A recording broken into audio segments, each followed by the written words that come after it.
satu hal yang ku rindu.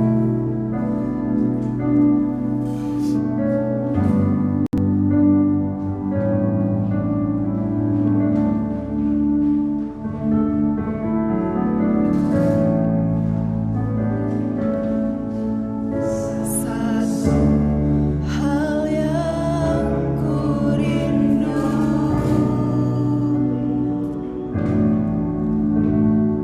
berdiam di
Bapa, kami bersyukur kepadamu buat kesempatan yang indah Engkau boleh kumpulkan kami lewat ibadah online yang ada Bapa. Kami datang menyembah Engkau. Biarlah lewat pujian ini Tuhan menjadi kerinduan kami untuk tetap tinggal di hadirat-Mu ya Bapa. Sebab hanya di hadirat-Mu Tuhan ada kemenangan, ada kekuatan di dalam Engkau. Terima kasih Bapa, Engkau memberkati ibadah dari awal ke akhirnya Tuhan. Biar senantiasa menyenangkan hati-Mu. Seluruh jemaat Tuhan yang ada Engkau berkati. Biar bersama-sama kami boleh menikmati sukacita di dalam Engkau. Terima kasih banyak Bapa yang baik. Terima kasih Tuhan. Terus kalau sebentar kami akan memuji Engkau. Biarlah lewat pujian kami Tuhan boleh senantiasa menyenangkan hati-Mu Bapa. Terima kasih Tuhan. Kami mau bersorak bagi Engkau, memuji Engkau. Kami yakin dan percaya ada kemenangan dalam pujian kami. Terima kasih hanya di dalam nama Tuhan Yesus Kristus. Haleluya. Amin. Puji Tuhan, kita angkat pujian kita lebih dari pemenang. Kita yakin dan percaya setiap kita adalah umat pilihan Tuhan. Kita lebih dari pemenang.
Puji Tuhan, mari kita siapkan hati kita untuk diisi kebenaran firman Tuhan.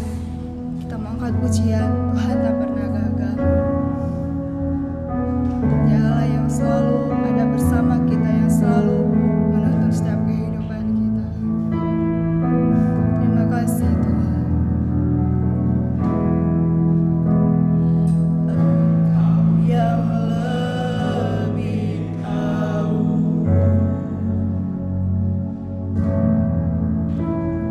cara untuk membuka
kami.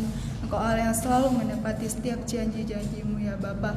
Terima kasih Tuhan, Engkau menjadikan kami lebih daripada pemenang, dan kami bersyukur buat malam ini Engkau masih beri kesempatan bagi kami. Dan saat ini ya Bapa, hati kami siap untuk diisi kebenaran firman-Mu, mengurapi hamba-Mu Tuhan. Pakai hamba-Mu Bapa untuk menjadi saluran berkat dalam menyampaikan kebenaran firman-Mu. Biarlah terus kebenaran firman menjadi kekuatan bagi setiap kehidupan kami, memberi pertumbuhan bagi iman kami Tuhan, hanya kepadamu Tuhan. Terima kasih Bapa yang baik, terima kasih Tuhan. Kami mau dengarkan kebenaran firman-Mu hanya di dalam nama Tuhan Yesus Kristus. Haleluya. Amin.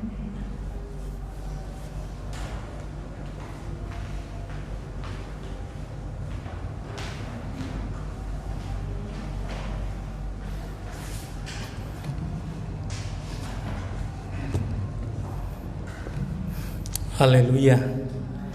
Puji nama Tuhan. Ucap syukur pada Tuhan Yesus Kristus buat anugerahnya, buat kemurahannya, sehingga boleh kembali saya melayani firman Tuhan. Terima kasih percayaan Ibu Gembala pada saya. Puji nama Tuhan. Pada saat ini saya masih ingin berbicara tentang penguasa dunia. Kalau mau dihitung bagian ketiga, karena yang pertama kita sudah belajar apa itu penguasa dunia, yang salah satunya berarti menjalankan dunia kegelapan. Lalu yang kedua, minggu lalu Kamis lalu kita sudah belajar cara kerjanya. Menurut 2 Tesalonika 2 ayat 7, bekerja secara rahasia. Dan saat ini yang ketiga, walaupun sebagian, kita akan membedah tentang kekuatan penguasa dunia ini. Dan yang juga ingin saya tekankan saat ini adalah tentu juga penegasan bahwa perlindungan dari Tuhan sanggup dengan sempurna melindungi kita dari penguasa dunia ini. Ini ditegaskan sendiri oleh Tuhan Yesus dalam Injil Lukas pasal 10 ayat 17 sampai 20 yang akan jadi ayat acuan kita. Injil Lukas pasal 10 ayat 17 sampai ayat 20. Demikian firman Tuhan. Kemudian ke-70 murid itu kembali dengan gembira dan berkata, Tuhan, juga setan-setan takluk kepada kami demi nama-Mu. Lalu kata Yesus kepada mereka, Aku melihat iblis jatuh seperti kilat dari langit. Dan tentu kata iblis ini kita sudah belajar yang pertama sama dengan penguasa dunia. Sesungguhnya Aku telah memberikan kuasa kepada kamu untuk menginjak ular dan kalajengking, dan kuasa untuk menahan kekuatan musuh, sehingga tidak ada yang akan membahayakan kamu. Namun demikian janganlah bersukacita karena roh-roh itu takluk kepadamu, tetapi bersukacitalah karena namamu ada terdaftar di sorga. Yang ingin saya tekankan ada 3 poin di sini. Ayat 19 dari frasa kuasa untuk menahan kekuatan musuh. Lalu yang kedua ayat 19 juga yang dari frasa sehingga tidak ada yang akan membahayakan kamu. Dan ketiga dari ayat 20, tetapi bersukacitalah karena namamu ada terdaftar di sorga. Ini 3 poin yang akan kita bahas malam ini. Yang pertama, kuasa untuk menahan kekuatan musuh. Ini yang tadi saya maksud, membedah kekuatan dari penguasa dunia ini. Ini yang perlu kita perhatikan, karena musuh kita atau penguasa dunia atau penghulu udara yang kita sudah belajar punya kekuatan. Kekuatan musuh ini diartikan the power of the enemy. Jadi jelas ayat tadi punya kekuatan penguasa dunia ini. Dan dari bahasa aslinya diartikan antara lain adalah kekuatan atau kuasa yang menakjubkan. yang ajaib. Tentu yang kita akan belajar terutama yang dilakukan kepada manusia, karena salah satu tugas utama atau pekerjaan utama penguasa dunia ini yang menjalankan dunia kegelapan itu, kita sudah belajar, adalah untuk mencobai manusia agar menyangkali imannya kepada Tuhan Yesus, begitu ya. Dan punya kekuatan yang menakjubkan. Contohnya Markus pasal 5 ayat 2 sampai 4.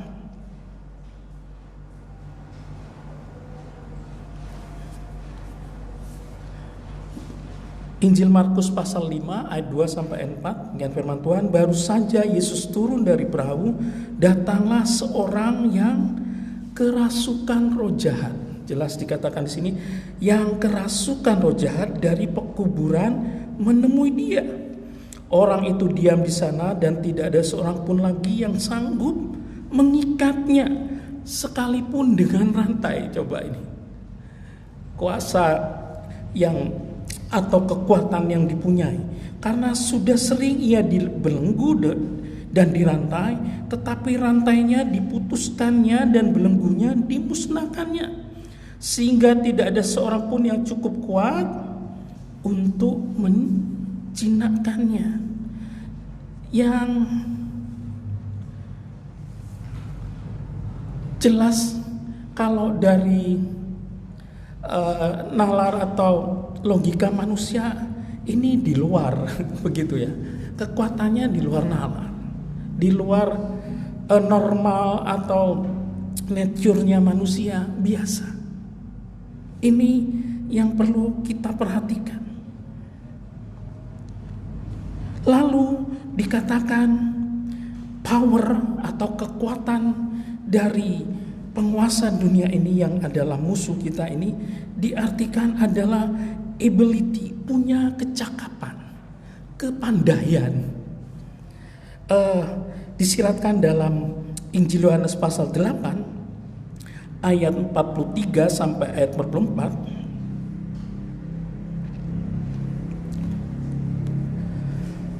Injil Yohanes pasal 8 ayat 43 sampai ayat 44. Apakah sebabnya kamu tidak mengerti bahasaku? Sebab kamu tidak dapat menangkap firmanku. 44. Iblislah yang menjadi bapamu dan kamu ingin melakukan keinginan-keinginan bapamu. Ia adalah pembunuh manusia sejak semula. Ya, kalau tidak bisa membunuh iman kita kepada Yesus, membunuh tubuh jasmani juga. Dan tidak hidup dalam kebenaran, sebab di dalam dia tidak ada kebenaran. Apabila ia berkata dusta, ia berkata atas kehendaknya sendiri, sebab ia adalah pendusta dan bapa segala pendusta. Salah satu ability-nya, kepandaiannya pendusta, dikatakan jelas ini. Cakap, pandai berdusta agar kita tidak percaya firman. Contoh sederhananya begini. Berapa tahun lalu ada yang sempat viral begitu. Dikatakan kalau di salib itu ada jin kafir begitu ya. Kalau ada jin kafir berarti ada jin yang tidak kafir, begitu kan sederhananya. Ada jin yang baik. Bisa jadi sahabat manusia. Ini tentu kalau dari perspektif iman kita, ini pembelokan kebenaran. Yang namanya pengikut penguasa dunia ini yang menjalankan dunia kegelapan itu, tidak ada yang baik untuk hidup kekekalan, apalagi semua maksudnya jahat. Itu kalau dari perspektif iman kita begitu ya. Karena itu saya sudah katakan, jangan menilai iman orang dari perspektif iman kita. Tidak bisa, tidak pasti, tidak akan pernah ketemu begitu ya. Kalau dari perspektif kita, ini pembelokan kebenaran. Kalau kita ingat waktu kita belajar yang pertama menjalankan dunia kegelapan, Yesaya 14 ayat 12 itu, Lucifer yang kita sudah belajar adalah pencoba umat manusia agar menyangkali imannya kepada Tuhan. Dan tentu dalam perjanjian baru untuk menyangkal iman kita kepada Tuhan Yesus. Dan salah satunya dengan membelokkan kebenaran. Kita sudah waktu itu juga sempat menyinggung, tidak mungkin penguasa dunia ini datang dengan rupa yang menakutkan begitu ya. Bahkan menyamar sebagai malaikat terang. Ini yang perlu kita perhatikan, ability, kekuatan yang dipunyai oleh penguasa dunia ini. Lalu berikutnya diartikan power, kekuatan dari penguasa dunia ini adalah mighty work, pekerjaan yang hebat, yang besar. Dan disiratkan dalam pengalaman Ayub. Ini yang perlu kita renungkan. Seperti Ayub, firman Tuhan sudah memberitahukan, memberi pelajaran pada kita bahwa penguasa dunia ini bisa mencobai dalam bentuk apapun pada kita. Karena itu kalau tidak perlindungan Tuhan, setiap saat, setiap waktu penguasa dunia ini ingin mencobai kita agar iman kita jatuh begitu. Antara lain Ayub 1 ayat 14 sampai ayat 15 dan ayat 17, ini yang perlu kita pelajari lagi-lagi, kekuatan atau power dari penguasa dunia ini. Ayub 1 ayat 14 sampai ayat 15, datanglah seorang pesuruh kepada Ayub dan berkata, sedang lembu sapi membajak dan keledai-keledai betina makan rumput di sebelahnya, datanglah orang-orang Sheba menyerang dan merampasnya serta memukul penjaganya dengan mata pedang. Hanya aku sendiri yang luput sehingga dapat memberitahukan hal itu kepada Tuhan. Ayat 17 dari Ayub pasal 1 ini, sementara orang itu berbicara, datanglah orang lain dan berkata, orang-orang Kasdim membentuk 3 pasukan, lalu menyerbu unta-unta dan merampasnya serta memukul penjaganya dengan mata pedang. Hanya aku sendiri yang luput sehingga dapat memberitahukan hal itu kepada Tuhan. Kita sudah tahu ini kerja dari iblis yang ingin mencobai Ayub. Artinya apa? Dari ayat yang kita baca, bisa menggerakkan banyak orang. Kekuatan dari penguasa dunia ini. Gereja kita sudah alami begitu ya, tahun 96. Tapi nanti kita belajar, kuasa Tuhan sanggup melindungi kita dengan sempurna. Tidak ada sesuatu pun yang terjadi ini tanpa seizin Tuhan. Itu iman. Lalu kayak kita baca ayat 16 dari Ayub 1 ini. Ini mighty work itu. Yang hebat, Ayub 1 ayat 16. Sementara orang itu berbicara, datanglah orang lain dan berkata, api telah menyambar dari langit.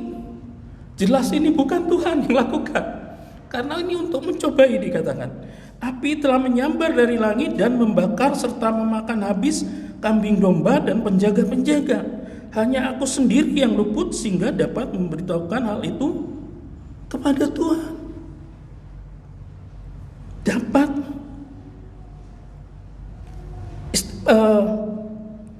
menurunkan api dari langit dikatakan sih. Mighty work. Nanti kita hubungkan dengan poin berikutnya. Lalu ayat 18 sampai ayat 19 Ayub 1 punya banyak macam cara penguasa dunia ini untuk mencobai kita.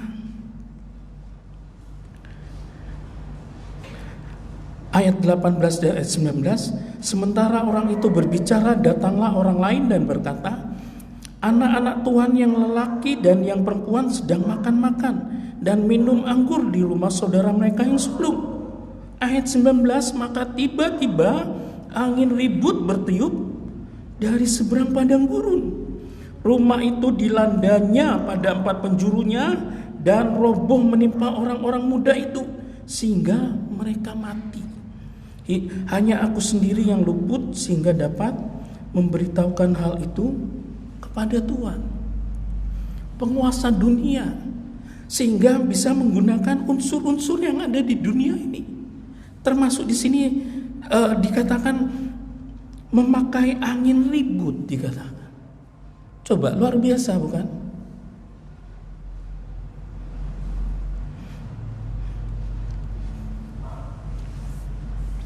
Ini yang perlu kita perhatikan, sehingga tidak berlebihan ketika di danau, waktu Yesus dan murid-muridnya ada di dalam perahu, tiba-tiba mengamuk. Sederhananya dalam renungan saya, coba-coba begitu ya. Iblis ini mau membunuh Yesus, karena itu dihardik oleh Tuhan Yesus, bukan begitu? Yang nanti kita lihat tentu karena Tuhan kita Maha Kuasa.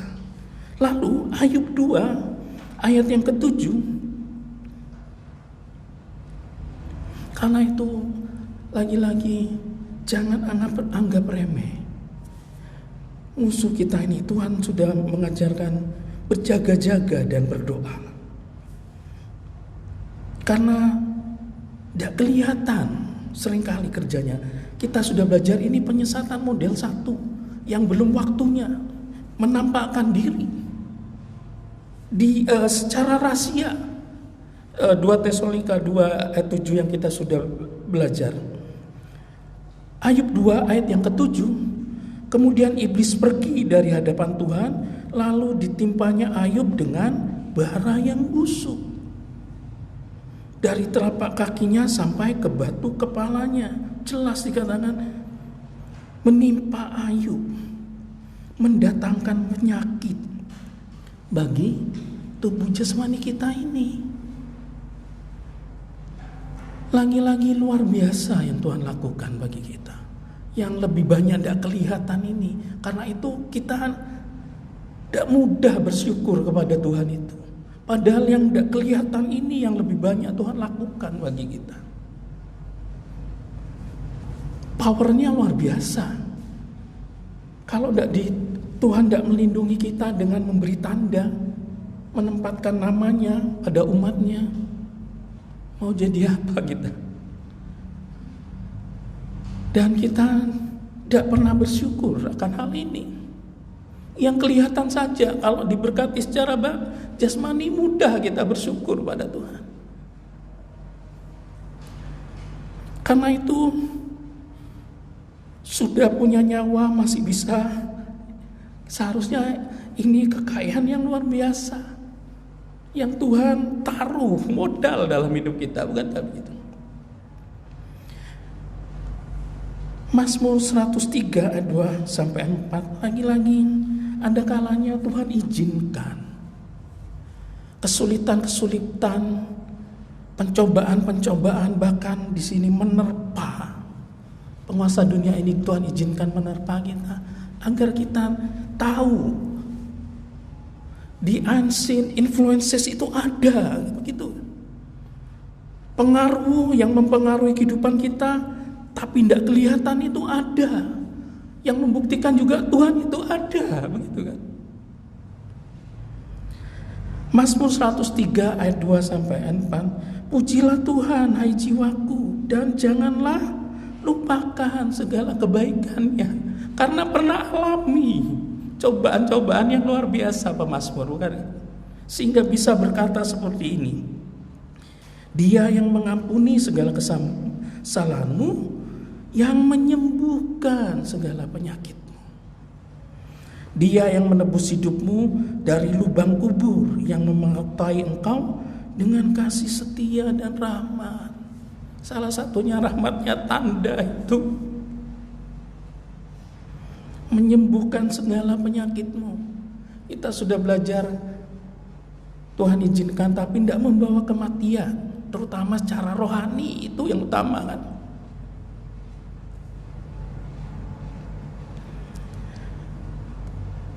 Karena itu lagi-lagi hati-hati.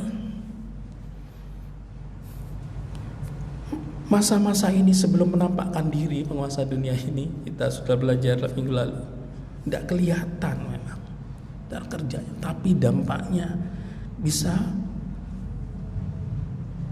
berhubungan dengan hidup kekekalan kita. Tapi kita punya kuasa dari Tuhan, tentu ini juga yang perlu kita imani. Walaupun sudah sempat kita belajar sempurna, seperti Ayub ini, kalau Tuhan tidak izinkan terjadi, tidak bisa menjamah iblis ini. Tapi karena Tuhan izinkan, maka terjadi seperti itu. Kita punya kuasa dari Tuhan. Bahkan kata menahan kekuatan musuh itu, terjemahan Inggrisnya dikatakan over all the power of enemy. All the power, semua kekuatan yang tadi kita sudah sedikit bedah itu. Kekuatan-kekuatan itu mampu kuasa Tuhan kita menahan. Karena 1 Yohanes pasal 4 ayat yang keempat, 1 Yohanes pasal 4 ayat yang keempat, kamu berasal dari Allah, anak-anakku, dan kamu telah mengalahkan nabi-nabi palsu itu. Terutama ini kalimat berikutnya, sebab roh yang ada di dalam kamu lebih besar daripada roh yang ada di dalam dunia. Roh ini pakai huruf besar. Kalau lagi-lagi terjemahan Inggrisnya merujuk pribadi, dipakai kata he who is in you. Ini merujuk pada pribadi. Kalau dihubungkan dengan pelajaran Tritunggal, bukan begitu. Karena itu roh yang lebih besar daripada roh yang ada di dalam dunia ini, jaga. Yang memberi tanda pada kita, hati-hati, bisa didukakan, bukan gak kita belajar. Kalau kita baca ayat-ayat sebelumnya, kalau ada dalam diri kita yang berasal dari Allah, ayat yang pertama dari 1 Yohanes ini, kita pasti mengenal Allah. Salah satunya lagi-lagi kerja Tuhan juga yang tidak kelihatan ini, yang harus kita syukuri.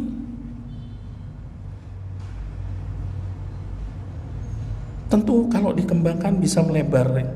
Kuasa, kata kuasa ini dipakai kata exousia dalam pengertian kemampuan, kesanggupan, kecakapan, kebisaan, terutama melawan penguasa dunia ini, tentu kan.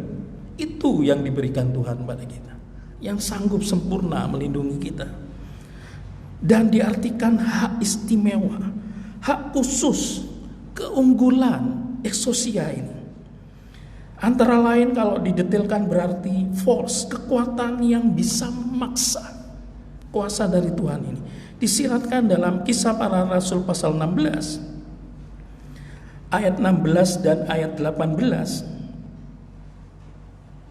Kisah pasal 16 ayat 16 dan ayat 18. Pada suatu kali ketika kami pergi ke tempat sembahyang itu, kami bertemu dengan seorang hamba perempuan yang mempunyai roh tenung. Lagi-lagi dijelas kerja dari penguasa dunia ini. Dengan tenungannya, tuan-tuannya memperoleh penghasilan besar. Bisa memberi berkat juga kalau mau dikembangkan. Begitu ya, karena penguasa dunia. Ayat yang ke-18. Hal itu dilakukannya beberapa hari lamanya.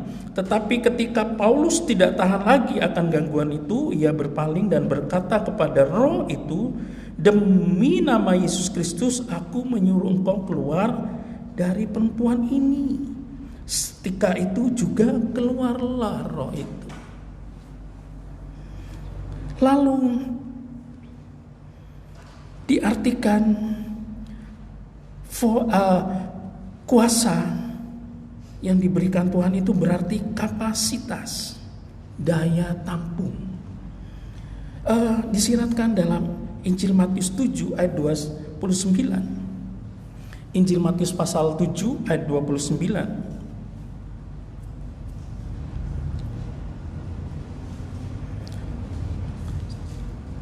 Sebab ia mengajar mereka sebagai orang yang berkuasa.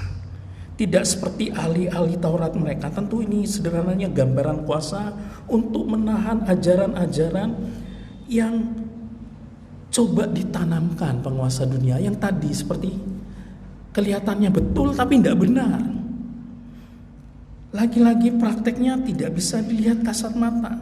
Contohnya dalam Dictionary of Line yang saya punyai, kata Lucifer tadi itu, iblis ini, salah satu nih diartikan Master of Hell, tuannya neraka. Ini pembelokan kebenaran begitu ya. Contoh gambarannya begini. Waktu saya masih kecil, seringkali gambaran iblis itu atau setan itu punya tanduk begitu ya, di kepalanya dua ini, terus dia pegang tombak trisula yang ujungnya 3 begitu.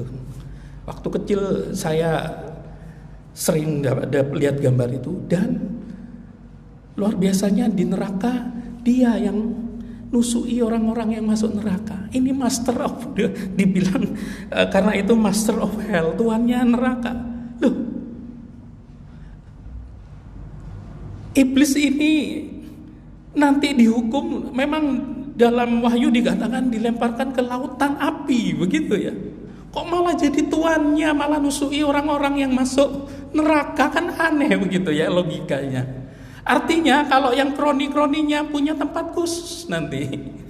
Oh, nanti ada tempat ini karena sudah jadi kroni-kroni iblis, ada tempat khusus, tidak ditusui terus begitu kan. Karena itu ini yang perlu kita perhatikan. Bukan master of hell, tempat untuk dihukum juga nanti iblis ini. Karena itu bahkan kalau mau dikembangkan bisa ada film Hellboy begitu ya. Baik, walaupun putra neraka dipatahin tanduknya jadi orang baik, malah jadi polisi begitu kan. Ini termasuk pembelokan kebenaran. Karena itu kuasa yang Tuhan beri ini luar biasa. Karena itu kita harus punya daya tampung, kapasiti yang besar juga, yang tentu pengembangannya menampung banyak ajaran Tuhan dalam pikiran, dalam hati kita.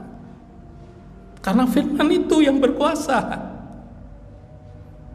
bahkan telah jadi manusia begitu kan. Karena itu Ulangan 6 ayat 7 sampai ayat 9 jelas. Ulangan 6 ayat 7 sampai 9, haruslah engkau mengajarkannya berulang-ulang kepada anak-anakmu dan membicarakannya apabila engkau duduk di rumahmu, apabila engkau sedang dalam perjalanan, apabila engkau berbaring, dan apabila engkau bangun. Haruslah juga engkau mengikatkannya sebagai tanda pada tanganmu, dan haruslah itu menjadi lambang di dahimu, dan haruslah engkau menuliskannya pada tiang pintu rumahmu dan pada pintu gerbangmu, agar jangan sampai hilang. Kalau mau dibandingkan dengan perjanjian baru, berjaga-jaga dan berdoalah selalu itu.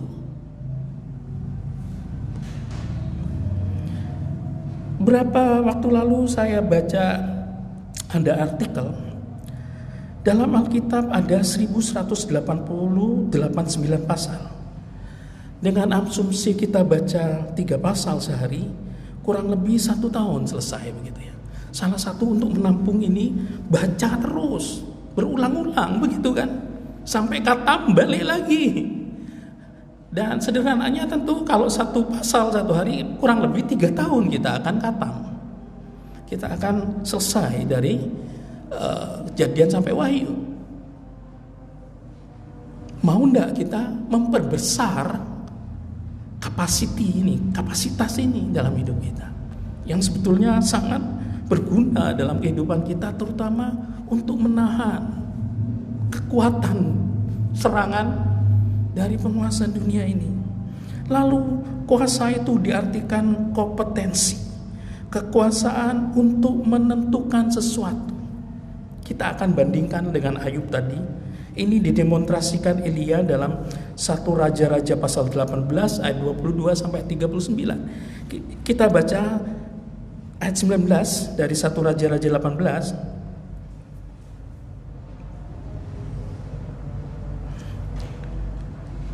Kekuasaan untuk menentukan sesuatu.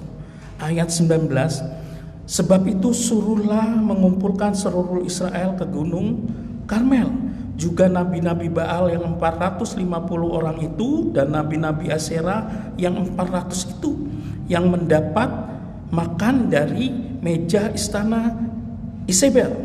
Kemudian ayat 24 dari 1 Raja-Raja pasal 18 ini demonstrasinya menentukan begitu ya. Kemudian biarlah kamu memanggil nama Allahmu, dan aku pun akan memanggil nama Tuhan.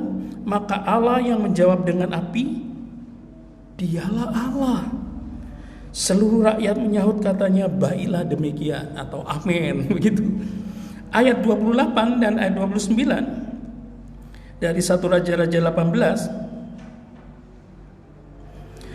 Maka mereka memanggil lebih keras serta menoreh-noreh dirinya dengan pedang dan tombak, seperti kebiasaan mereka, sehingga darah bercucuran dari tubuh mereka. Ayat 29, sesudah lewat tengah hari mereka kerasukan sampai waktu mempersembahkan korban petang, tetapi tidak ada suara, tidak ada yang menjawab, tidak ada tanda perhatian.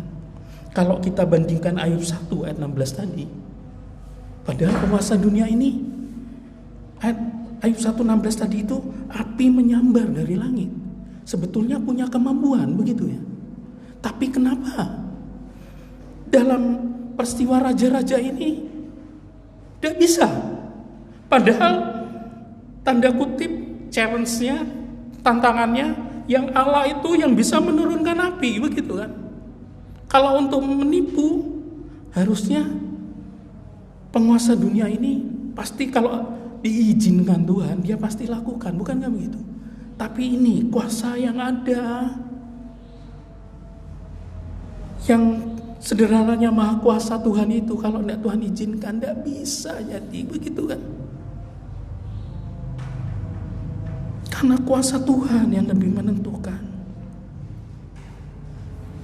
Tidak terjadi karena kalau yang dijawab dengan api itu adalah Allah, bukan kan begitu? Karena itu lagi-lagi iman kita akan kuasa Tuhan ini harus kita terus bangun begitu. Bahkan api dari langit kalau tidak izinkan, Tuhan izinkan, tidak akan terjadi menimpanya. Lagi-lagi the unseen influences ini yang perlu kita perhatikan, termasuk dari penguasa dunia ini, tapi tentu juga dari Tuhan kita yang harus kita syukuri terus. Pengaruh yang tidak kelihatan tapi mempengaruhi, sangat mempengaruhi kehidupan kita. Dan tentu lagi-lagi yang kita sudah belajar, penyesatan model 1, Tuhan belum izinkan hal-hal yang luar biasa seperti itu terjadi untuk melindungi kita, umat-umatnya yang masih menahan ini.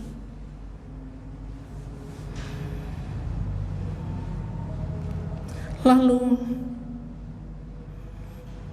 tentu kalau dibandingkan dengan Markus 5 ayat 13 ketika lawan legion begitu ya,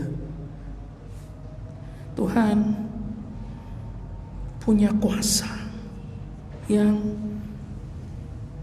bisa menentukan segala sesuatu dalam kehidupan kita. Lalu diartikan kuasa itu adalah mastery, penguasaan, kontrol, mahir, terutama dalam masa-masa darurat, emergency.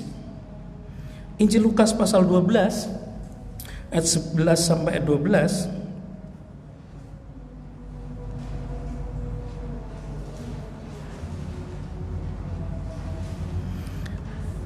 Injil Lukas pasal 12 ayat 11 sampai 12. Apabila orang menghadapkan kamu kepada majelis-majelis atau kepada pemerintah-pemerintah dan penguasa-penguasa, janganlah kamu khawatir bagaimana dan apa yang harus kamu katakan untuk membela dirimu. Sebab pada saat itu juga Roh Kudus akan mengajar kamu apa yang harus kamu katakan. Itu ya, sanggup mengontrol. Walaupun tentu kalau dikembangkan kita sudah belajar, Roh Kudus ini juga seperti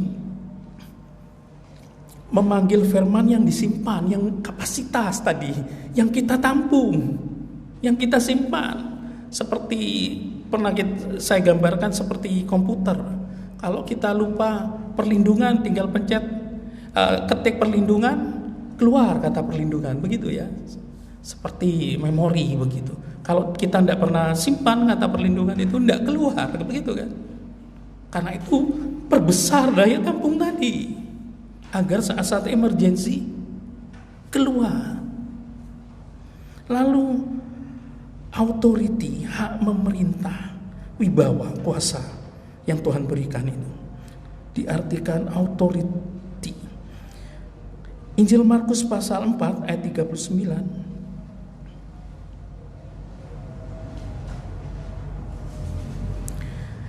Ini yang sempat saya singgung tadi. Ia pun bangun menghardik angin itu dan berkata kepada danau itu, diam, tenanglah.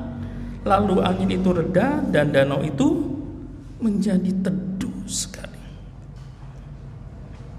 Kalau kita hubungkan dengan Kisah pasal 19 ayat 13 sampai ayat 15. Karena itu tadi 1 Yohanes 4 ayat 4 kita baca.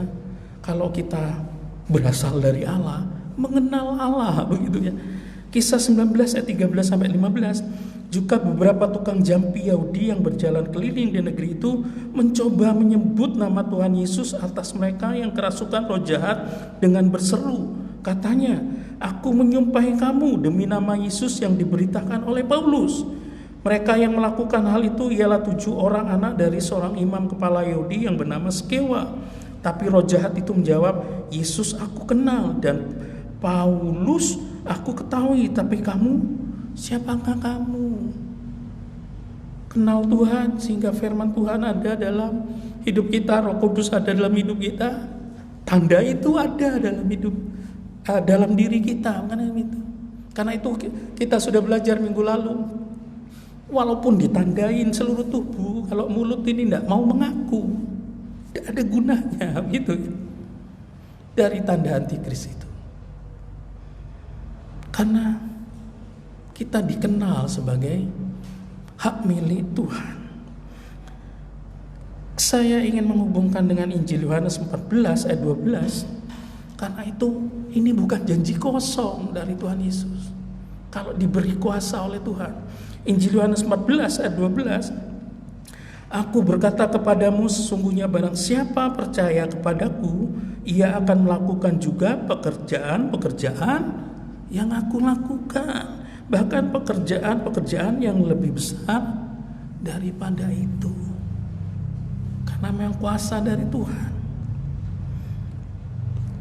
Kemudian poin berikutnya, tidak ada yang akan membahayakan. Dikatakan tidak ada yang akan membahayakan ini. Kalau dari bahasa aslinya, tanda kutip, tidak ada yang membahayakan itu diartikan tidak berbuat salah secara moral, secara sosial atau secara fisik, sehingga membahayakan kehidupan kita yang kita sudah belajar. Iblis itu menunggu kita keluar dari perlindungan Tuhan. Salah satunya keluar dari perlindungan Tuhan itu berbuat salah, kan nggak begitu? Ini yang membahayakan. Karena itu baru saya mengerti tidak ada yang akan membahayakan itu artinya tidak berbuat salah secara moral, secara sosial atau secara fisik. Bahkan dikatakan An offender itu tidak menjadi pelanggar atau berbuat dosa. Kalau berbuat dosa melanggar firman, itu yang membahayakan bagi kita. Kalau tidak melanggar, sederhananya tidak ada yang akan membahayakan. Kolose 3 ayat 25 jelas di sana dikatakan, Kolose 3 ayat 25, barang siapa berbuat kesalahan, ia akan menanggung kesalahannya itu, karena Tuhan tidak memandang orang. Kalau salah, dosa ya dosa, begitu ya sederhana. Bahkan ayat 20 tadi, roh-roh itu takluk kepadamu. Kalau kita lihat janji Yesus sebelum terangkat ke sorga dalam Injil Markus pasal 16 ayat 17 sampai ayat 18, tidak ada yang ini termasuk, tidak ada yang akan membahayakan. Injil Markus 16 ayat 17 sampai ayat 18, tanda-tanda ini akan menyertai orang-orang yang percaya. Mereka akan mengusir setan-setan demi namaku. Mereka akan berbicara dalam bahasa-bahasa yang baru bagi mereka. Mereka akan memegang ular, dan sekalipun mereka minum racun maut, dikatakan. Kalau mau dikembangkan, biarpun katanya ada chip yang disuntikan, begitu kan, bisa disama dengan minum racun maut, mereka tidak akan mendapat celaka. Mereka akan meletakkan tangannya atas orang sakit dan orang itu akan sembuh. Asal tetap jaga iman, gitu kan. Jangan sampai mulut menyangkal Tuhan. 1 Tesalonika pasal 5 ayat 9 sampai ayat 11, sehingga dikatakan tidak ada yang akan membahayakan. 1 Tesalonika 5 ayat 9 sampai 11, karena Allah tidak menetapkan kita untuk ditimpa murka, tetapi untuk beroleh keselamatan oleh Yesus Kristus Tuhan kita, yang sudah mati untuk kita, supaya entah kita berjaga-jaga, entah kita tidur, kita hidup bersama-sama dengan Dia, begitu. Saya tidak mau kembangkan kata entah kita tidur di situ dikatakan, karena itu nasihatilah seorang akan yang lain dan saling membangunlah kamu seperti yang memang kamu lakukan. Dan yang terakhir poinnya tentu ini yang perlu perhatikan, namaku terdaftar di sorga. Artinya grafu dirancangkan, kempos sudah disusun, diikat.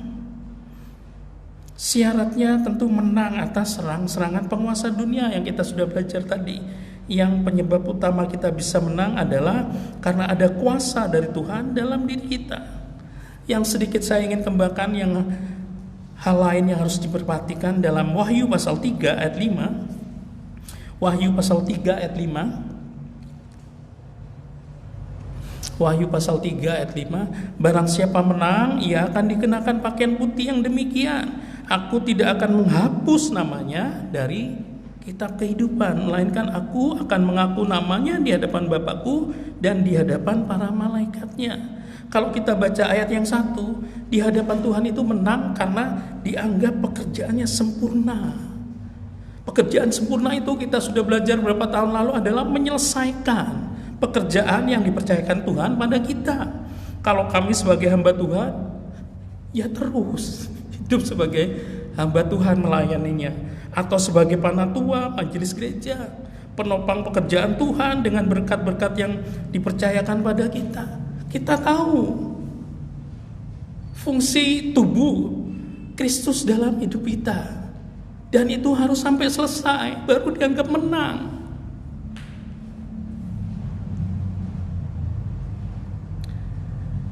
Wahyu 21 ayat 27. Wahyu pasal 21 ayat 27. Tetapi tidak akan masuk ke dalamnya sesuatu yang najis, atau orang yang melakukan kekejian atau dusta, tetapi hanya mereka yang namanya tertulis dalam kitab kehidupan anak domba itu. Yang terdaftar di sorga itu adalah pelaku firman. Sederhananya seperti itu. Yang poin sebelumnya tentu sehingga tidak ada yang membahayakan kita dari penguasa dunia ini. Tentu Ini yang perlu kita renungkan. Terdaftarkanlah kita pelaku firman dan ada tanda milik Tuhan dalam kehidupan kita yang Tuhan taruh antara lain tentu dengan materai Roh Kudus itu. Wahyu pasal 20 ayat 14 sampai 15. Ini yang tadi penguasa dunia kok bisa enak malah mau menjadi tuannya neraka begitu ya. Wahyu pasal 20 ayat 14 sampai 15, lalu maut dan kerajaan maut itu dilemparkanlah ke dalam lautan api. Itulah kematian yang kedua, lautan api. Dan setiap orang yang tidak ditemukan namanya tertulis dalam kitab kehidupan itu, ia dilemparkan ke dalam lautan api itu. Sederhananya yang ada tanda antikris itu, sehingga tidak tertulis. Bukan sudah ditentukan ya, tapi kita sendiri ini bagaimana mau menentukan kehidupan akhir kita. Kita akan baca ayat-ayat yang terakhir. Kisah 17 ayat 28. Kisah 17 ayat 28. Sebab di dalam Dia kita hidup, kita bergerak, kita ada seperti yang telah juga dikatakan oleh pujangga-pujanggamu. Sebab kita ini dari keturunan Allah juga, yang pasti mengenal Allah. Mengenal Allah tentu mengenal firman-Nya dan melakukannya. Kita akan baca bersama-sama 1 Yohanes pasal 5 ayat 1 sampai ayat 5. 1 Yohanes pasal 5 ayat 1 sampai ayat 5. Kita akan baca dalam hitungan yang ketiga. 1 Yohanes pasal 5 ayat 1 sampai 5, 2, 3. Setiap orang yang percaya bahwa Yesus adalah Kristus lahir dari Allah. Dan setiap orang yang mengasihi Dia yang melahirkan, mengasihi juga Dia yang lahir daripadanya. Inilah tandanya bahwa kita mengasihi anak-anak Allah, yaitu apabila kita mengasihi Allah serta melakukan perintah-perintahnya. Sebab inilah kasih kepada Allah, yaitu bahwa kita menuruti perintah-perintahnya. Perintah-perintahnya itu tidak berat, sebab semua yang lahir dari Allah mengalahkan dunia. Dan inilah kemenangan yang mengalahkan dunia, iman kita. Siapakah yang mengalahkan dunia selain daripada dia yang percaya bahwa Yesus adalah anak Allah?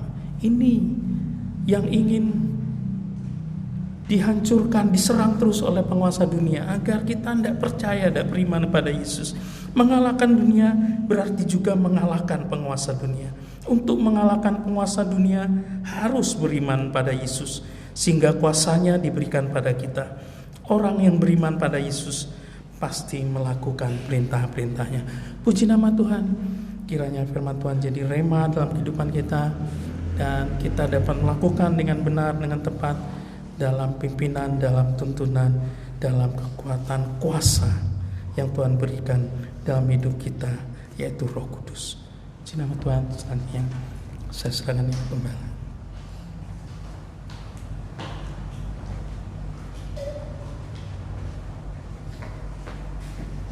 Haleluya. Puji Tuhan. Kita sudah belajar tentang kekuatan iblis, kemampuannya luar biasa, tukang lecek, pendusta, dan segala macam. Tapi kita juga diajar malam ini bahwa kuasa yang Allah berikan kepada kita lebih besar. Amin. Dan kita yakin darah Yesus disalib sudah memusnahkan iblis. Jadi kalau kita dapat selalu berlindung di dalam darah Yesus, maka iblis tidak dapat mengganggu kita. Sebab itu mari kita selalu ada di dalam perlindungan darah Yesus. Dalam arti kita selalu berakar di dalam Dia, di dalam firman-Nya, sehingga kekuatan Allah itu selalu menjadi bagian kita. Tidak ada kuasa lain selain darah Yesus. Haleluya. Kita akan nyanyikan lagu Oleh Darah Anak Domba. Kita berlindung di dalam perlindungan darah Yesus karena kita menjadi pelaku firman. Haleluya. Kita ada di dalam area kekuasaan Allah. Haleluya. Kau dahsyat Allahku, Kau sudah menang bagi kami. Oleh darah anak domba, oleh kesaksian kita, iblis dikalahkan, kuasanya dihancurkan oleh darah anak domba. Haleluya. Oleh darah anak domba, oleh kesaksian kita, iblis dikalahkan, kuasanya dihancurkan oleh darah anak domba. Oleh darah anak domba dan kesaksian kita. Haleluya. Kesaksian kita bahwa kita adalah milik Allah karena darah Yesus sudah membungkus hidup kita. Dan karena darah Yesus membungkus hidup kita, kita menjadi anak-anak Allah dalam arti menjadi pelaku firman-Nya. Kita nyanyikan lagu ini terus. Kita imani bahwa roh yang ada di dalam kita lebih besar, asal kita mau tetap ada di dalam Dia. Oleh darah anak domba, amin. Oleh kesaksian kita, amin. Iblis dikalahkan, kuasanya dihancurkan oleh darah anak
Terima kasih buat firman-Mu malam ini, supaya kami selalu waspada, berjaga-jaga dengan tipu muslihat iblis, dengan kekuatannya yang selalu mau membelokkan firman Allah, yang selalu mau mendustai kami Tuhan. Biarlah Roh Kudus penuhi kami, Roh Kudus. Jangan ambil apalah Roh-Mu dari dalam kami. Jangan alihkan kaki dian-Mu dari gereja-Mu Tuhan, supaya kami boleh melihat mujizat-mujizat Allah ada berlaku bagi gereja-Mu. Haleluya, haleluya. Ampuni kami Tuhan, kalau kami sering meragukan kuasa-Mu. Kami sering tertipu dengan tipu muslihat iblis, karena kami kurang merenungkan firman-Mu, karena kami kurang mencintai dan melakukan firman-Mu.